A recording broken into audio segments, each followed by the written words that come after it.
राजा छुअता ते पानी मोर जवानी से, राजा छुअता वे पानी मोर जवानी से। आई रे राजा छुअता ते पानी मोर जवानी से,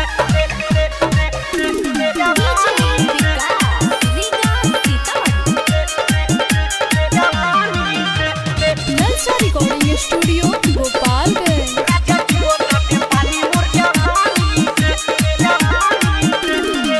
एही से रही नहीं रूपावा सवार के, रोहत पानी भीतरे चोट मार के।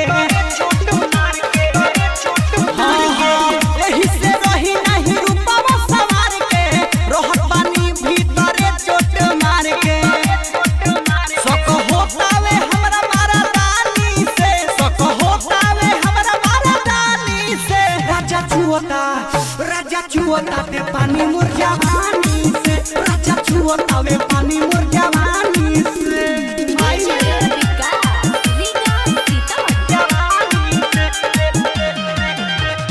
नलसा रिकॉर्डिंग स्टूडियो गोपालगंज।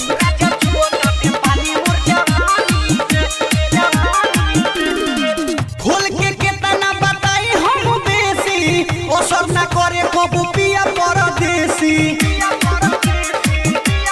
हाँ हाँ खोल के केतना बताई हम बेसी, असर न करे कबू विकास परदेसी।